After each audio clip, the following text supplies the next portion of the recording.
Anjani online classes में आप सभी को स्वागत है। आज मैं इस वीडियो में संविधान के मूल अधिकार के बारे में बताने वाली हूँ, जिसके मूल अधिकार में 6 जो है अधिकार, उसमें से मैं तीसरा अधिकार बताने वाली हूँ जो है शोषण के विरुद्ध अधिकार, जो है अनुच्छेद 23 से 24 तक का है कि नहीं है। अनुच्छेद 23 से 24 तक है। तो अनुच्छेद 23 में शोषण के विरुद्ध अधिकार का मतलब क्या होता है कि शोषण आपको मतलब कि कोई अगर व्यक्ति जबरदस्ती करा रहा है या जबरदस्ती कर रहा है आपसे, तो ये सब क्या होता है कि शोषण होता है। जो आपको करने का इच्छा नहीं कार्य है और वही चीज करवाया जा रहा है, या कुछ भी किसी को करने का नहीं होता है उससे जबरदस्ती करवाया जा रहा है, तो इसका मतलब क्या हो रहा है कि उसका शोषण हो रहा है। या तो फिर किसी और तरीका से होता है कि नहीं है। तो यहाँ पे चलिए देखते हैं अनुच्छेद 23 में क्या कहता है कि अनुच्छेद 23 है जिसमें है बलात् श्रम तथा बेगारी पर रोक लगाया गया है। अनुच्छेद 23 में बलात् का मतलब होता है जबरदस्ती श्रम, है ना, जबरदस्ती श्रम का मतलब तो जान ही रहे कि श्रम बलात् का मतलब होता है जबरदस्ती, और बेगारी का मतलब होता है बिना वेतन का, ठीक है, बिना वेतन का। बेगारी का मतलब होता है बिना वेतन का, और बलात् का मतलब होता है जबरदस्ती का मतलब कि अगर आपको करने का मन नहीं है और आपसे जबरदस्ती कराया जा रहा है तो वो होगा बलात् श्रम, जिसे जबरदस्ती श्रम कह सकते हैं।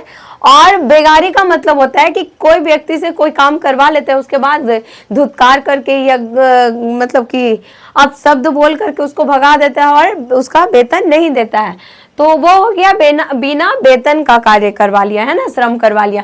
तो ये सब पे अनुच्छेद 23 में रोक लगाया गया है। अनुच्छेद 23 में क्या किया गया है, ये सब पे रोक लगाया गया है। अनुच्छेद 23 के तहत क्या है कि बलात् श्रम तथा बेगारी पर रोक लगाया गया है, बेगारी श्रम पे, ठीक है। बेगारी श्रम पर क्या लगाया गया है, रोक लगाया गया है। बिना वेतन के काम पे मतलब रोक लगाया गया है, ठीक है। जैसे होता है कि जबरदस्ती किसी से कराया जाता है, तो कभी पहले तो ब्रिटिश लोग ऐसा ही कार्य करवाता था कि मतलब वो लोग अपना कार्य करवा लेता था, चाबुक ऊपर से लगा देता था, है ना, और कोड़े वगैरह बरसा भी देता था और देता भी नहीं था वेतन वगैरह। तो ये सब पे क्या हुआ कि बाबा साहेब अम्बेडकर ने ये सब को देखते हुए आगे को सोच करके ये सारा क्या किए कि रोक लगा दिए कि ऐसा कभी ना हो, ठीक है। उसके बाद है कि पहले के लोग क्या करते थे, खेत वगैरह भी ले लेते थे और उससे शोषण करते थे उसको से, है ना। तो ये सब पे अनुच्छेद 23 के तहत क्या किया गया है, रोक लगा दिया गया है। लेकिन हाँ, अगर जब बताया जाता है कि अनुच्छेद 23 में ऐसे जैसे कि कोई कार्य करने के लिए आपसे कोई जबरदस्ती नहीं करा सकता है और नहीं आपको मतलब बिना वेतन का कोई कार्य आपसे करवा सकता है। लेकिन अगर देश की सुरक्षा वगैरह की बात हो या कोई और ऐसा मतलब जो सुरक्षा की बात होती है, तो वहां पर बिना वेतन का और आपसे जबरदस्ती क्या मतलब आपको करना वहां पे फर्ज है भी, और बिना वेतन का भी हो सकता है वहां पर। ये आर्टिकल 23 में कहा गया है अनुच्छेद 23 में कि बलात् श्रम मतलब ऐसे नहीं किया जा सकता है, जबरदस्ती आपसे कोई नहीं कराएगा। लेकिन अगर देश की सुरक्षा की बात हो, किसी की सुरक्षा की बात हो, तो वहां पर आप कर सकते हैं बिना वेतन का, ठीक है, बिना वेतन का। ये अनुच्छेद 23 में कहता है, इसे एकदम ध्यान से सुनिएगा कि अनुच्छेद 23 में ये भी कहता है कि अगर किसी की सुरक्षा की बात है तो आप कर सकते हैं, और मतलब बिना वेतन का। वहां पे ये नहीं कि वेतन की खोज होगी, और अगर देश की सुरक्षा है तो वहां पर तो और ले जाया जाएगा, ठीक है।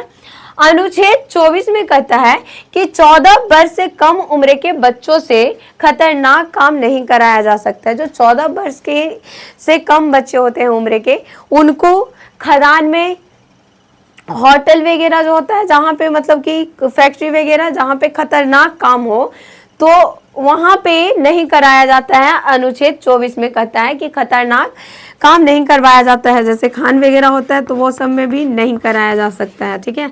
कोयले के खदान हो गया, या तो फिर होटल हो गया, फैक्ट्री हो गया जहाँ पे कांच वगैरह का, है ना, शीशी वगैरह बनाया जाता है, तो या तो फिर लोहे का काम हो रहा है, तो वहां पर 14 वर्ष से नीचे के बच्चों को नहीं। अभी बात रहा होटल की, मैं बात बोल दी, तो होटल वगैरह में भी नहीं कराया जाता है क्योंकि छोटे बच्चों से, क्योंकि वहां पे भी खतरनाक कार्य होता है। ऐसा नहीं है कि नहीं है, जैसे कि खाना वगैरह देने में गरम वगैरह पे भी गिरने का ये है, ऐसा नहीं है कि नहीं गिरेगा तो जलेगा ही जलेगा।